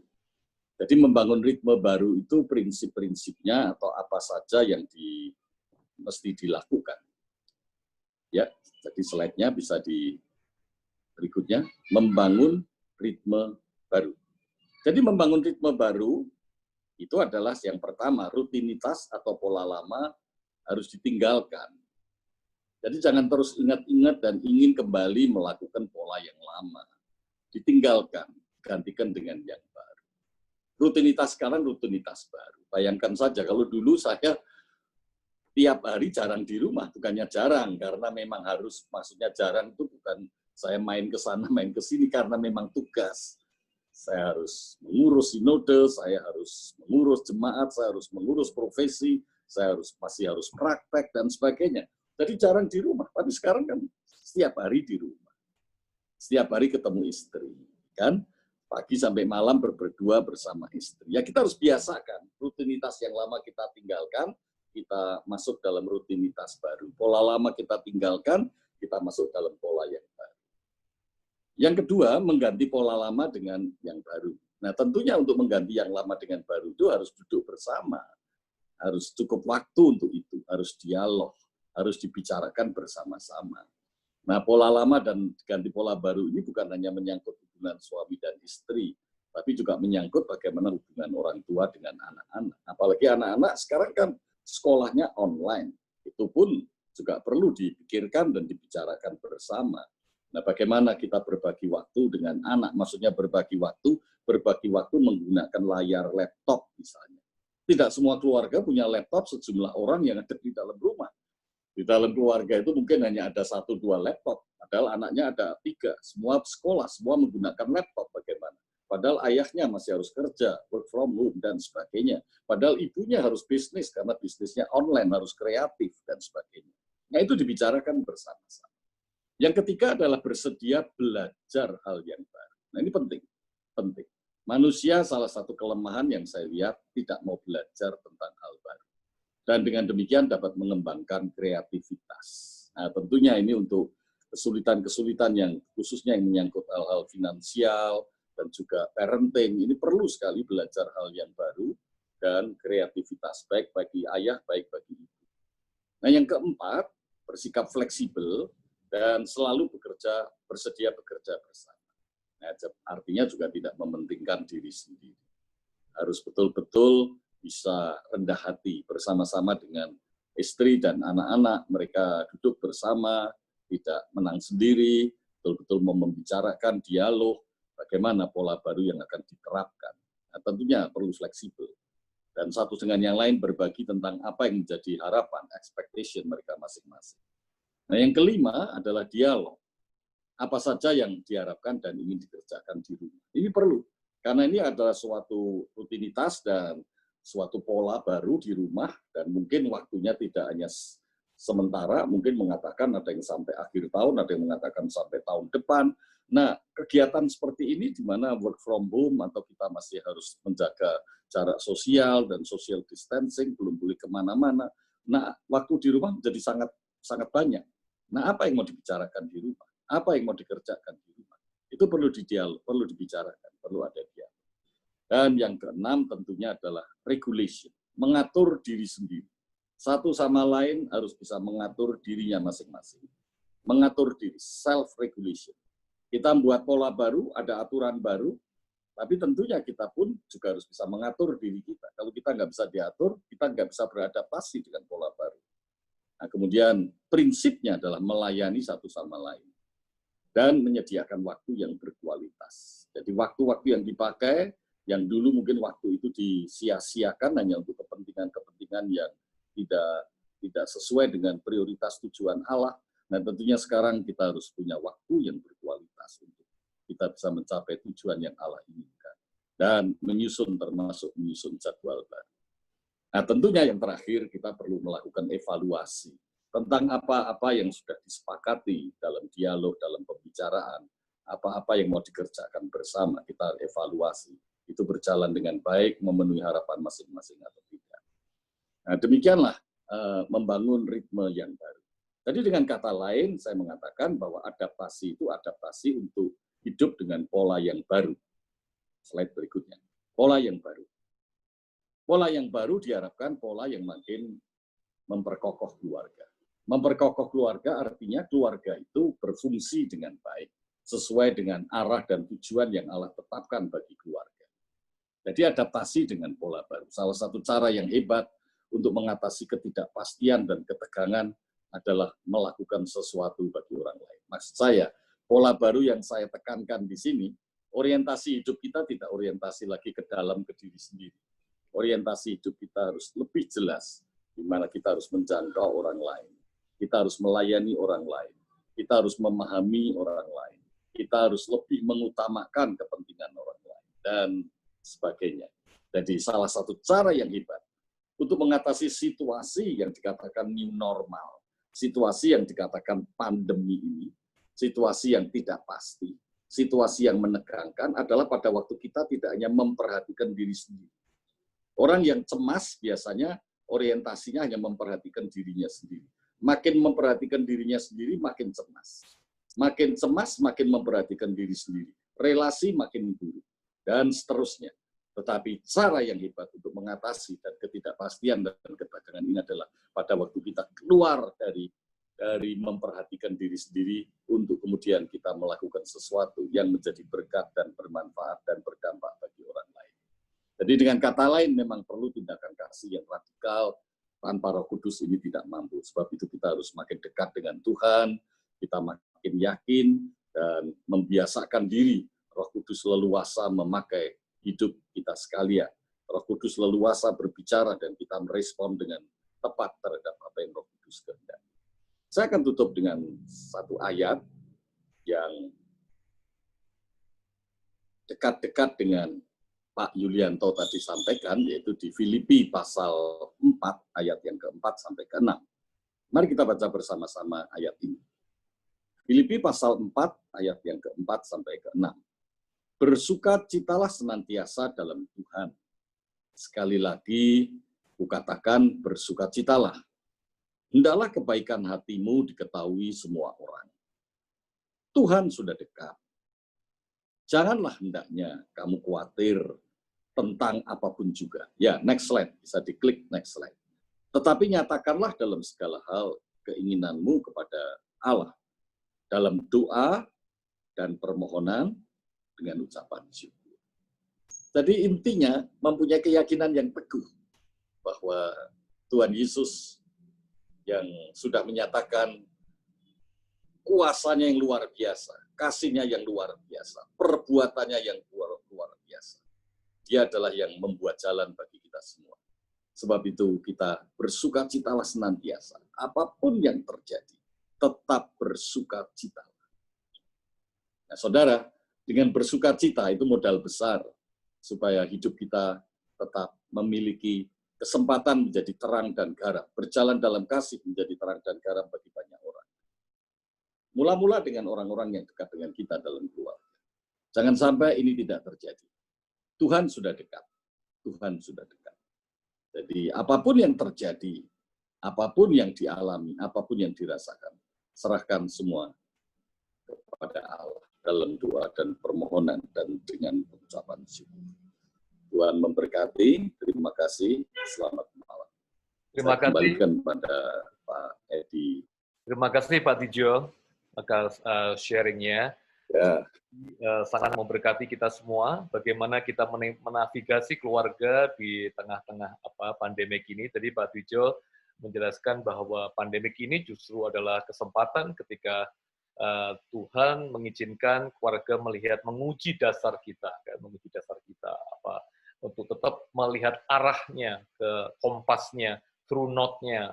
Arahnya adalah visi keluarga sesuai dengan kehendak Tuhan. Tadi Pak Wijo menjelaskan dengan sangat jelas sekali bahwa pada akhirnya kita semua keluarga akan adaptif. Akan banyak kesulitan, akan ada banyak guncangan, akan ada banyak ancaman, tekanan, halangan, tetapi ini semua harus dihadapi. Kita akan tetap kokoh karena dengan ini kita tahu outcome-nya nanti bahwa dunia kita berubah, warga kita juga akan menjadi berbeda, yang katakan Pak Pujo tadi, akan menjadi semakin sesuai dengan keinginan Allah. Ya. Nah, nanti mungkin kita akan lanjutkan dengan sesi tanya jawab dari Bapak Ibu yang join di Hagai Seminar Series. Tetapi sebelum sesi tanya jawab, saya akan memberikan kesempatan waktu untuk Pak Marcel dari Komite Hagai untuk menjelaskan mengenai The Hagai Project. Pak Marcel, silakan. Oke, terima kasih Pak Edi. Untuk Bapak, Ibu, Saudara semua, mungkin saya akan sedikit flashback ya. 3 bulan lalu, Tuhan mengizinkan gereja kita untuk mengalami musibah kebakaran yang menghancurkan hampir 80% dari setiap ruang ibadah yang ada di gedung kita, sehingga saat ini tidak layak untuk digunakan beribadah. Karena mengingat kebutuhan jemaat untuk tetap dapat beribadah, maka gereja membentuk Hagai Project yang terdiri dari semua unsur gereja dan jemaat untuk mempersiapkan tempat ibadah sementara selama pembangunan kembali gedung utama gereja. Tentunya persiapan pembangunan tempat ibadah sementara membutuhkan dana, dan komite sudah memperhitungkan kebutuhan dana kita dalam 2 fase, masing-masing sebesar 10 miliar. Dan saat ini gereja membuka kesempatan kepada jemaat atau siapapun juga untuk bisa ikut ambil bagian, berpartisipasi dalam pendanaan, dan bisa juga melakukan transfer secara lewat bank, scan QR code, ataupun janji iman, semuanya agar mempermudah dalam ikut berpartisipasi ya. Bapak Ibu, ikut berpartisipasi dalam pembangunan rumah Tuhan merupakan suatu investasi yang kekal. Bayangkan mungkin generasi kita ini suatu saat akan berlalu. Tapi gereja Tuhan tidak akan pernah berlalu. Dia akan terus berdiri dan digunakan untuk memuliakan Tuhan, mungkin bagi anak cucu kita kelak, atau bahkan dari generasi ke generasi. Saya tertarik di dalam satu perikop dalam Hagai 2:17 ayat 19, ada satu perikop yang menyatakan bahwa membangun bait Allah mendatangkan berkat. Tetapi tentunya kita nggak boleh memakai ini sebagai alasan untuk kita ikut berpartisipasi. Semua pemberian harus berdasarkan kerelaan, ketulusan, dan sebagai bagian dari kasih kita kepada Tuhan yang sudah memberikan berkat kehidupan kepada kita. Dan saya mewakili komite mengucapkan selamat menabur, dan izinkan saya untuk kembali mengutip dalam ayat Alkitab dalam Efesus 6 ayat 8 yang tertulis, kamu tahu bahwa setiap orang, baik hamba maupun orang merdeka, kalau ia telah berbuat baik, ia akan menerima balasan dari Tuhan. Dan kami percaya bahwa membangun rumah Tuhan adalah suatu bagian dari perbuatan baik. Dan sambil memberi kesempatan buat Bapak, Ibu, Saudara dalam memberi, mungkin kita minta Pastor Risa untuk boleh memimpin doa. Pastor Risa.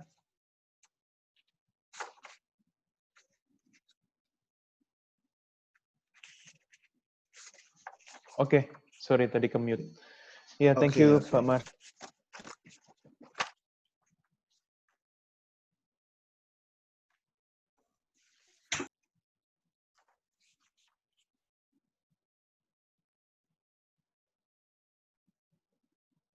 Dibantu di QR code Stella untuk yang di screen sebelumnya saja, biar yang kalau details account hanya di chat room saja. Thank you. Kita akan berdoa bersama-sama, saudara, bukan hanya untuk dana, tapi untuk seluruh upaya pembangunan. Mungkin sedikit update bahwa puji Tuhan, saudara, dalam waktu sebulan pembersihan sudah berjalan dengan 95%, mungkin sekarang tinggal 5% sisa-sisa pembersihan. Jadi kita rencanakan bulan depan pembangunan rumah Tuhan bisa mulai berjalan, tembok-tembok yang runtuh dibangun kembali, dan puji Tuhan juga, saudara, setelah dikaji kemarin oleh pengkaji, ternyata kerusakan lantai, karena yang kami takutkan adalah semuanya harus dirombak ulang dari awal, tapi saya berikan good updates buat kita semua bahwa setelah dikaji lantai cukup kuat, tinggal diperbaiki. Dari ujian lab beberapa pengkaji sudah melihat lantai cukup kuat sehingga tidak perlu dihancurkan lagi dan dibangun ulang, cukup diperkuat saja, dan tembok-tembok sebagian sudah diruntuhkan tapi sebagian masih bisa. Jadi puji Tuhan, Tuhan menjaga. Kita berdoa sama-sama supaya pembangunan ini bisa berjalan dengan baik, optimal, sehingga waktunya nanti kita sudah bisa beribadah kembali, kita bisa beribadah di bangunan yang baru. Mari kita berdoa buat pembangunan rumah Tuhan, Saudara. Terima kasih Tuhan buat kesempatan kami bisa menabur di rumah Tuhan. Terima kasih buat Hagai Project Seminar ini yang telah memberkati kami Tuhan mengenai keluarga. Sebentar kami akan masuk ke question and answer. Engkau berkati pembicaraan kami. Juga Engkau berkati Tuhan persembahan ini. Engkau berkati Tuhan semua tangan yang sudah menabur. Dan juga pembangunan rumah Tuhan untuk bulan depan bisa berjalan dengan baik, optimal.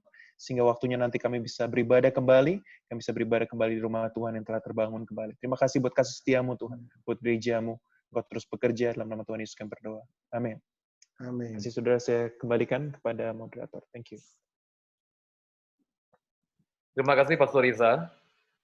Bapak Ibu, silakan kalau ada pertanyaan bisa disampaikan di chat room atau langsung ada di WA ya. Untuk Pak Pendeta Julianto atau Pak Pendeta Wijo. Nah, sambil menunggu ini ada satu yang bertanya ke Pak Julianto. Pak Julianto, dalam situasi pandemik ini keluarga kami justru mengalami banyak tekanan dan ketegangan di dalam relasi dalam keluarga, baik suami istri maupun dengan anak-anak. Kita berdoa mezbah keluarga masih tetapi tetap tidak ada rasa damai di dalam keluarga ini karena tekanan saya sedang bekerja dan anak-anak sekolah, istri juga bekerja. Kalau boleh praktikal caranya 1 2 3 Pak Wijo, Pak Julianto, apa Pak praktikal step-nya untuk memperbaiki situasi dalam keluarga kami saat ini? Oke, ini tidak mudah menjawab, tapi yang pasti adalah semua keluarga mempunyai dinamika konflik masing-masing. Ya. Yang paling bahaya adalah keluarga yang tanpa konflik, itu yang paling bahaya. Ya. Yang pertama, konflik itu saya analogikan seperti sakit. Ya. Kita sakit kepala, ya, sakit perut. Sakit itu adalah sesuatu yang normal. Demikian juga konflik. Ya. Jadi yang perlu diusahakan adalah ketahanan menikmati konflik, bukan menghilangkan konflik. Itu yang pertama. Ya. Jadi sama dengan penyakit yang nggak bisa sembuh 1 hari, 2 hari, 3 hari, 4 hari, 7 hari. Ada juga penyakit yang berbulan-bulan. Tapi yang penting kita tahu ini sakit kita, ya kan? Konflik. Ini kan konflik keluarga kita, bukan konflik keluarga orang. Ini konflik milik kita. Jadi yang perlu dikembangkan adalah kecakapan menikmati konflik, bukan membenarkan ya. Kita tidak setuju dengan konflik ini, tapi kan belum bisa kita abaikan, belum bisa kita selesaikan. Itu sama dengan penyakit. Ada orang-orang yang penyakitnya itu nggak bisa hilang dalam waktu dekat. Ya, termasuk gangguan jiwa seperti depresi. Anak saya 3 tahun mengalami depresi, malah lebih. Ya. Saya tidak bisa memperjuangkan dia pulih. Ya, saya hanya menikmati anak saya depresi. Kalau saya paksa sembuh, ya kan? Kalau saya paksa untuk sembuh, itu lebih sakit. Sama dengan konflik. Ya. Toh yang kita konflik kan sama suami, bukan suami orang. Suami kita yang kita konflik. Yang udah kita kenal bertahun-tahun. Kita ribut juga sama anak kita juga. Ya kan? Jadi jangan sampai idealisme bahwa keluarga Kristen itu harusnya tanpa konflik. Jadi yang namanya kedamaian, yang namanya ketenangan, itu bukan tanpa konflik. Contoh, Musa membawa orang Israel dari Mesir. Konflik banyak nggak? Banyak. Musanya damai nggak? Damai. Nanti bagaimana damai di tengah konflik? Itu kan perlu satu tema sendiri tuh Pak Edi. Ya kan? Jadi sering sekali pengajaran-pengajaran yang kita terima itu menurut saya keliru. Ya, apakah Yesus dengan murid-muridnya ada konflik? Antara murid-murid sama murid-murid ada konflik. Murid-murid juga konflik.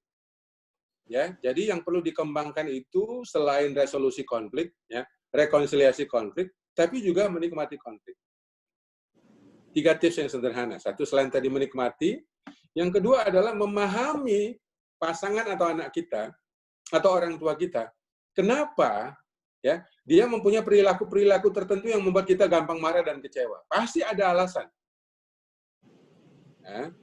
Jadi dengan memahami alasan, dengan berempati, kita tidak menuntut dia berubah. Yang bisa kita tuntut adalah kita yang berubah. Perubahan kita apa? Menerima pasangan kita tidak berubah. Itulah perubahan. Jangan harapkan perubahan pasangan kita jadi nggak marah-marah. Keliru. kita menerima bahwa pasangan kita masih marah-marah, kita tenang. Itu yang namanya perubahan. Anak kita belum bisa berhenti main game online. Main game, main HP terus. Belum berubah dia. Tapi kita berubah. Ya, saya kasih doa yang pendek sekali. Waktu saya menghadapi anak saya. Saya bilang, Tuhan Yesus, terima kasih anak saya ateis. Mau nggak doa begitu? Tuhan, terima kasih saya bersyukur anak saya depresi. Saya memuji Tuhan, anak saya prestasi akademisnya buruk, mungkin dia nggak lulus. Terima kasih Tuhan. Ubahlah aku. Supaya melalui perubahanku, anakku berubah. Dalam nama Tuhan Yesus. 3 bulan kemudian anak saya berubah. Sebelumnya saya memaksa anak saya berubah. 6 tahun nggak berubah-berubah. Saya percaya. Itu poin yang paling penting adalah, kalau masih ada konflik, kita belajar untuk menikmati. Jangan memaksakan perubahan. Sebelum itu terjadi perubahan, sebelum bisa pasangan kita berubah, kita lah yang berubah, yaitu menerima pasangan kita tidak berubah. Mudah-mudahan membantu. Thank you, Pak Edi. Terima kasih Pak Julianto. Ada satu lagi dari Ibu ke Pak Dwijo. WA-nya. Pak Dwijo tadi Bapak mengatakan bahwa menyadari kecemasan dan kegelisahan di dalam diri kita itu penting. Ya. Bapak boleh jelaskan sekali lagi Pak untuk bagaimana kita memiliki perspektif yang benar Pak. Kalau masalahnya adalah suami saya selalu merasa yang benar, tetapi saya tidak pernah ada kesempatan untuk menjelaskan. Pak Dwijo tadi ada di poinnya kan? Kalau dicatat ya Pak ya. Situasi yang disampaikan oleh nanya ini tentunya kan bukan sebab, seharusnya disadari akibat. Ini sebuah perspektif yang benar. Jadi seringkali seorang istri atau sebaliknya suami mengeluh tentang apa yang dialami karena sikap pasangannya. Nah, apa yang dialami dari sikap pasangannya itu menurut saya bukan sebab, tapi akibat. Akibat oleh karena apa? Oleh karena istilah satu sama lain di dalam Alkitab dikatakan satu sama lain. Jadi satu sama lain itu melengkapi satu sama lain, melayani satu sama lain. Nah, kembali lagi di dalam apa yang saya sampaikan tadi, di sebuah keluarga kita harus punya pondasi. Nah, pondasi itu apa? Pondasi itu adalah keyakinan kita kepada yang menciptakan keluarga, Tuhan sendiri yang menginginkan keluarga. Tentunya yang tahu tujuan keluarga itu seperti apa seharusnya kan Tuhan sendiri. Nah, saya amati banyak keluarga sudah menikah, tapi visi dan tujuan Allah itu tidak pernah dipahami. Nah, ada baiknya semua keluarga yang sudah menikah harus kembali diberi satu masukan atau belajar tentang visi dan tujuan Allah dalam berkeluarga. Karena menurut perkiraan saya ke depan, situasi yang memberikan tantangan dalam hidup keluarga itu tantangannya makin besar. Jadi kembali kepada memahami perasaan, tentunya perasaan yang timbul itu, perasaan yang terjadi dalam diri kita, tentunya kan ada kaitannya dengan sebuah perspektif. Cara pandang kita terhadap keadaan itu. Pasti ada kaitannya. Jadi contohnya begini ya, contohnya begini. Jadi seorang istri marah kepada suami, contohnya. Kenapa? Karena suaminya selingkuh. Ini misalnya saja. Nah, kenapa selama suaminya selingkuh? Karena suaminya ini tidak pernah bisa berkomunikasi baik dengan istrinya. Tapi tidak berani ngomong, gitu kan? Maka lama-kelamaan timbul satu dorongan, godaan. Dia selingkuh, gitu kan? Akibat daripada selingkuh, ya kan, dia menjadi pendiam. Nah, istri hanya taunya kenapa suami sekarang kok jadi diam. Nah, dia marah karena suaminya diam. Terus, saya harus memberi tip apa? Ya sudah, terima saja suamimu pendiam. Apakah dengan menerima suaminya pendiam, terus kemudian bisa terungkap yang terjadi dalam keluarga itu? Kan sebetulnya tidak semudah itu. Jadi tentunya sebagai istri, step awalnya adalah menyadari dia marah karena keadaannya suami pendiam. Sehingga dengan menyadari perasaan, dia bisa menolong suaminya. Apa yang terjadi dengan suaminya? Minimal dia bisa memahami apa yang terjadi pada suaminya kalau belum bisa menolong. Nah, waktu suami itu merasa ada perubahan sikap dari seorang istri, bahwa sesungguhnya suami istri itu memahami dia kenapa jadi pendiam, maka dialog antara suami dan istri menjadi terbuka dan bisa berbicara. Dan perasaan-perasaan yang tidak nyaman pada diri suami itu pun juga bisa diungkapkan. Nah, dari situlah saya sebutkan tadi, restorasi itu bisa terjadi. Sebab itu, hubungan suami dan istri harus selalu diredefinisi ulang, harus diredefinisi juga, supaya terjadi restrukturisasi dan bisa terjadi kemudian restorasi. Nah, demikian pendapat saya. Memang ada beberapa case tertentu, seseorang dalam kondisi seperti itu memang tidak bisa menyelesaikan sendiri. Nah, disitulah perlunya bantuan yang kemudian orang yang membantu itu namanya konselor. Begitu. Terima kasih Pak Dujo. Ini ada pertanyaan dari kepada Pak Julianto dan Pak Dwijo.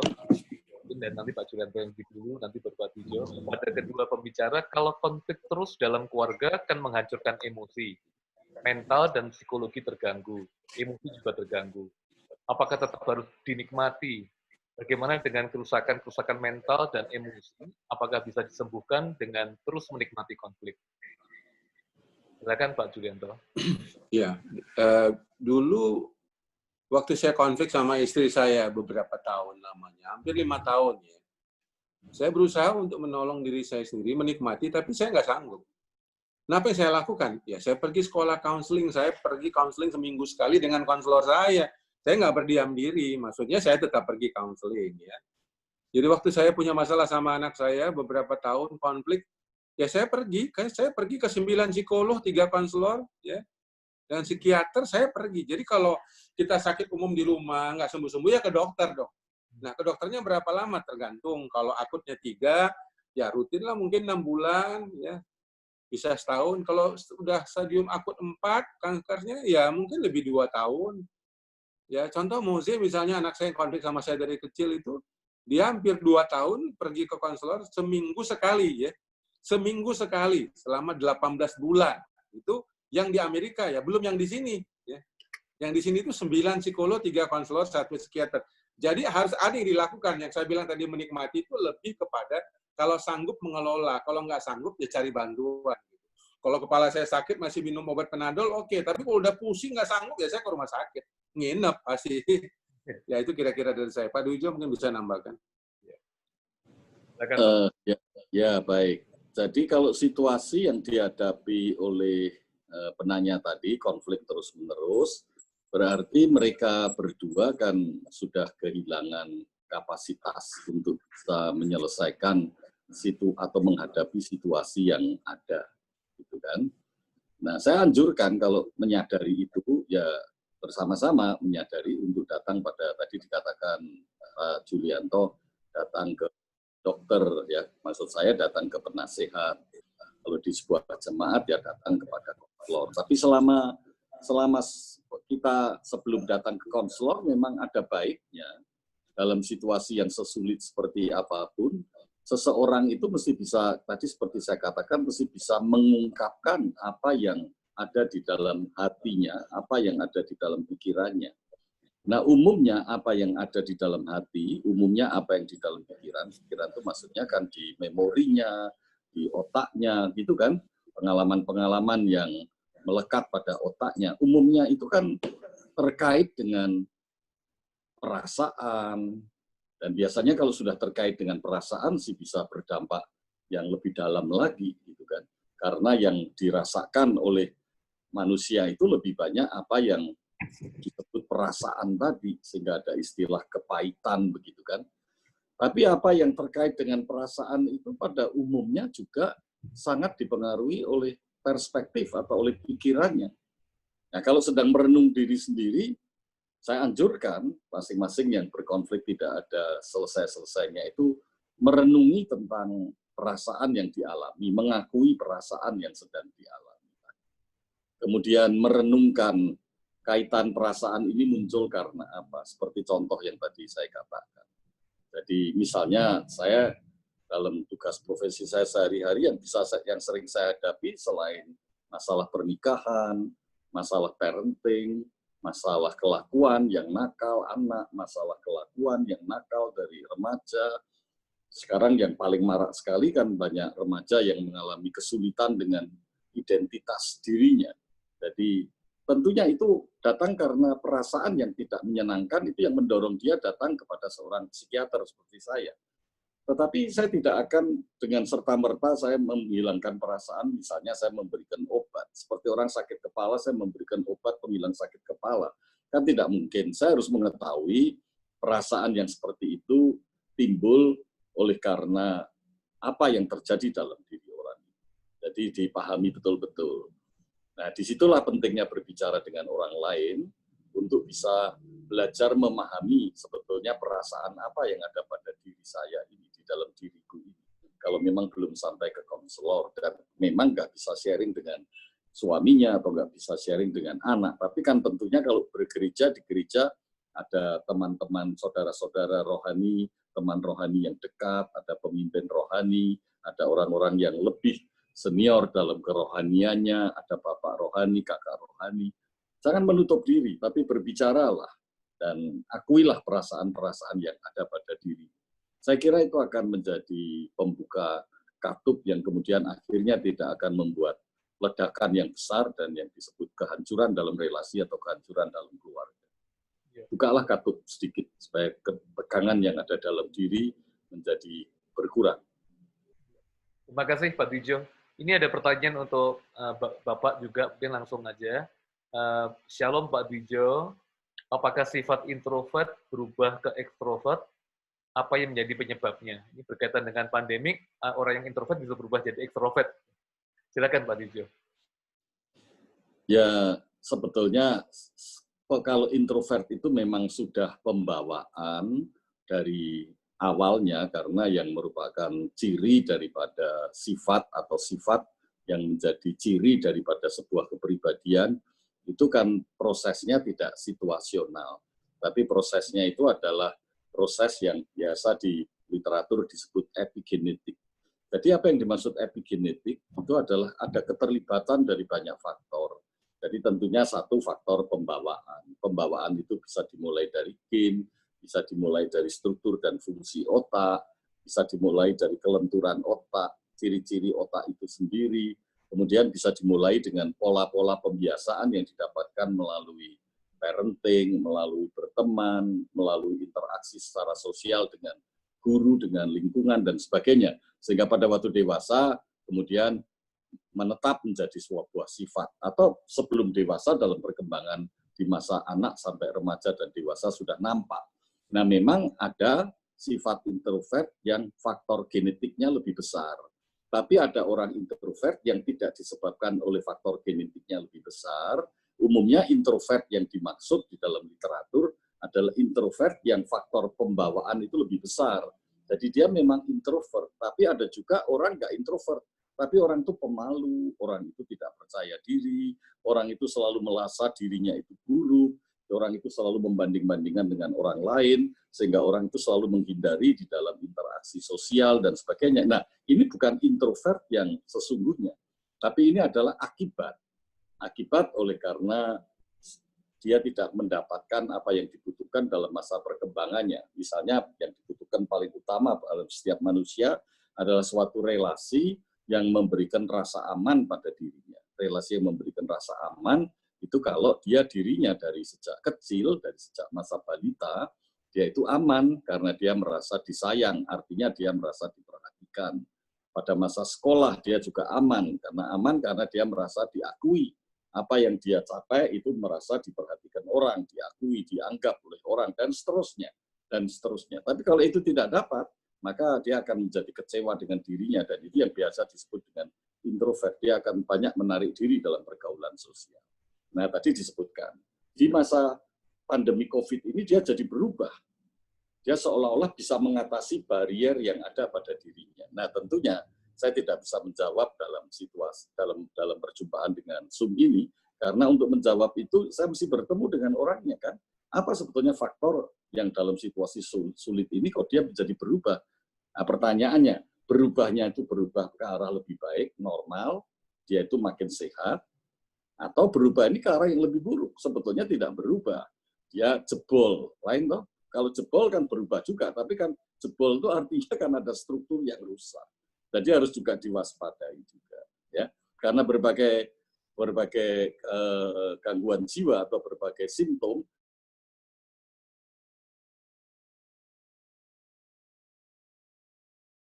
orang kemudian kita sebut sebetulnya dia sedang berubah dan menjadi lebih baik. Nah, jawaban saya begitu. Jadi dengan kata lain, orang ini harus dieksplor lebih lanjut. Bahwa sekarang berubahnya ini ke arah normal atau ke arah yang sebetulnya tidak normal, sehingga orang ini harus dibantu. Tapi bahwa mungkin berubah itu mungkin, kan tadi sudah saya jelaskan. Bisa ditelepon. Terima kasih Pak Dujo. Ya. Pak Julianto ada yang bertanya ke Bapak. Jadi tadi Bapak sempat menjelaskan mengenai sistem keluarga yang sehat. Menurut Bapak, dalam new normal ini, apakah ada perubahan untuk apa yang kita anggap sistem keluarga yang sehat? Apakah integrated life itu hari ini semakin penting? Bagaimana pendapat Pak Julianto?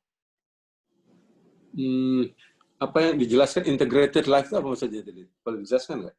Iya. Maksudnya apa itu? Cuma dia ngomongin. Jadi apakah ada perubahan di dalam sistem keluarga yang sehat setelah new normal ini, Pak?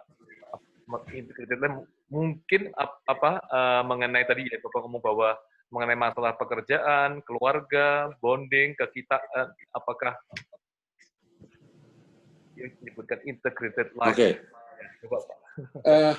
Mungkin saya kasih contoh-contoh yang kami alami deh ya, supaya tidak teoretik gitu ya.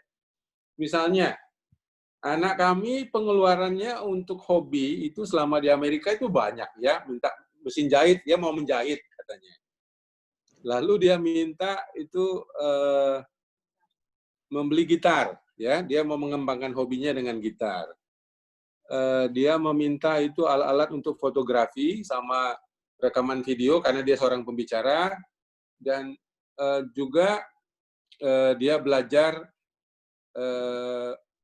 banyak menu-menu baru memasak. Jadi karena 4 bulan di apartemen dia nggak kuliah, jadi memang dia bilang, Pak, saya butuh uang untuk membangun hobi, boleh nggak? Nah, itu kalau dulu kita anggap boros gitu. Kalau sekarang enggak, ya memang dia pakai untuk hobi gitu. Memang sebagian uang ya uangnya dia, uang tabungannya dia, karena kan dia pembicara yang sering kali diundang. Ya, tapi dia izin, boleh nggak aku pakai uangku? Itu satu hal yang supaya dia bilang saya supaya nggak boros gitu. Ya, saya lihat istri saya juga agak beli GoFood, beli barang-barang online sedikit lebih banyak daripada sebelum pandemi. Ya normal lah, masih oke lah. Ya, bangun tidur agak siang misalnya, karena udah nggak terburu-buru dulu ke bandara mau berangkat jam 4. Sekarang ya udah bangunnya bisa jam 6, bisa bangun 7 selama masih bisa bangun siang. Ya pokoknya selama pandemi ini rasanya tidur sama bangun tuh kok enak banget gitu. Ya udah. Ya rasanya baru ngerti bukan hanya tidur yang enak, bangun pun enak, ya. Dulu saya pikir hanya tidur yang enak. Saya sekarang mengerti bangun juga enak banget gitu. Nah, jadi kalau kita punya kebiasaan-kebiasaan baru, ya, menikmati hobi-hobi baru yang dulu nggak ada misalnya, dan mengeluarkan sedikit uang, no problem. Terus waktu bersama kan lebih banyak. Nah, karena waktu lebih banyak, pertengkaran kan lebih banyak. Itu juga new normal tuh, ya kan? Nggak apa-apa, selama pertengkaran itu seperti ada sparring partner selama masih dinikmati dan dicintai, no problem gitu. Ya kan kita ribut sama siapa sih? Nah persoalannya masih ada cinta nggak? Kalau cinta tak ada udah susah gitu. Ya, jadi dalam konflik-konflik harian kita dengan mungkin juga di kantor kita juga ada konflik-konflik, ya. Di rumah juga ada konflik. Selama konflik itu bisa kita pahami sumbernya, bisa kita kelola perasaannya, no problem. Ini semacam memperkuat otot-otot emosi kita yang waktu sebelum pandemi itu kita kurang latihan tuh, kurang angkat barbel tuh, ya. Nah, apalagi saya kira yang paling penting adalah semua pengalaman baru, semua situasi baru kita bilang ini pengalaman saya, ya. Ini milik saya.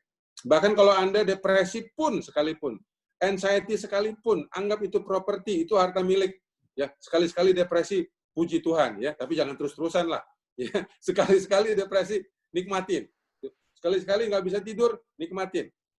Ya, jadi kalau saya kata kuncinya memang, kalau saya bilang menikmati, bukan dalam arti kita setuju dan oke, bukan.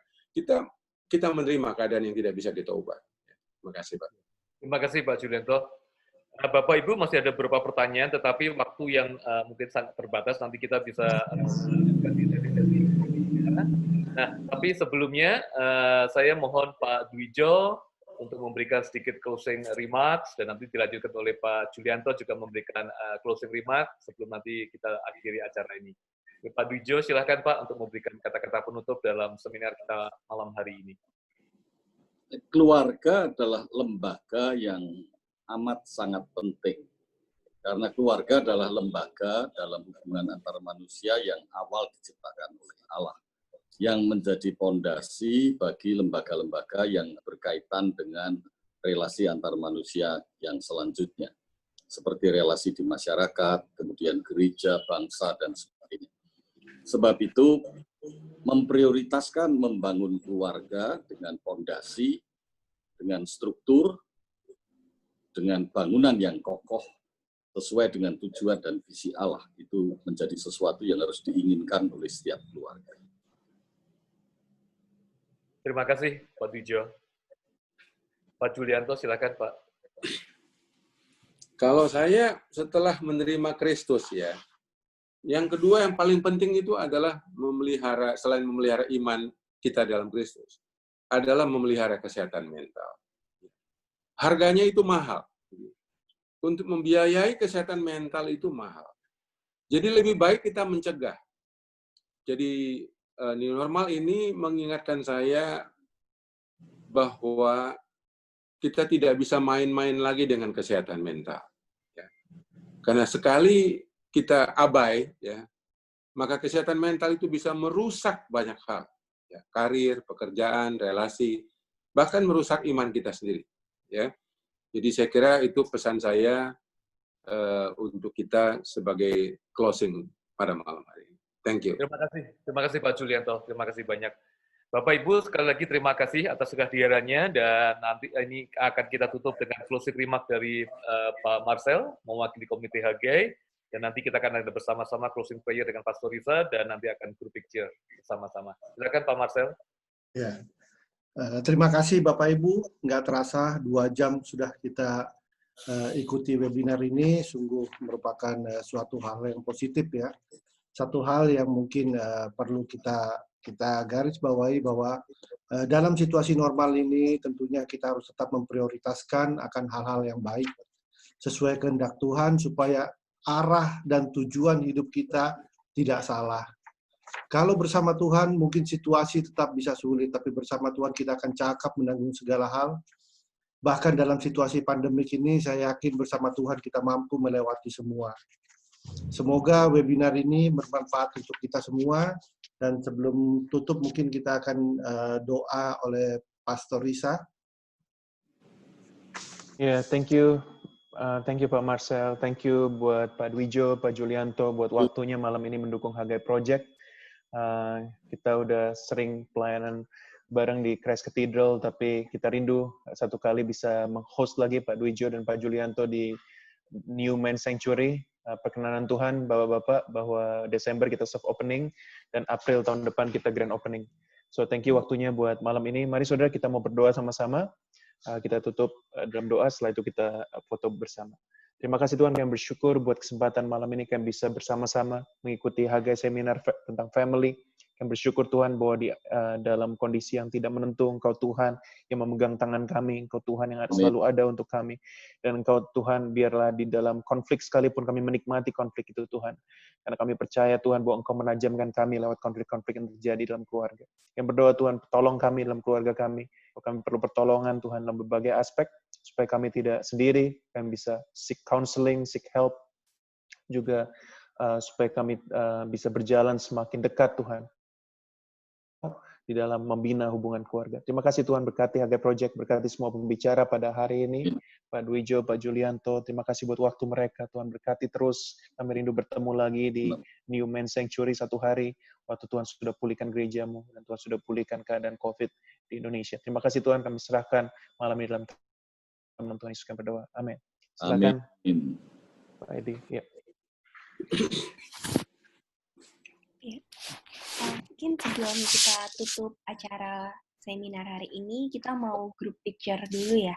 Jadi bisa terus berpose selama beberapa kali, caranya ada 4 kali jepret. Ya, mungkin dimulai dari yang belum menyalakan video, boleh nyalain videonya dulu.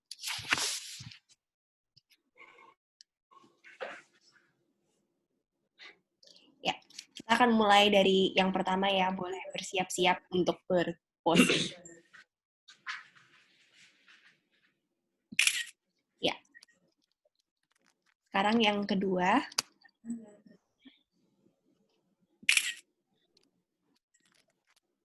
Yang ketiga. Dan udah. Terima kasih semuanya. Terima kasih Pak Julianto. Terima kasih Pak Sama-sama. Dimas. Terima kasih Pak Dwijo, Pak Terima kasih Julio. Pak Julianto. Sampai ketemu lagi ya. Betul ya. Terima kasih semua. Itu Edi. Pak Yanto. God bless. Pastor.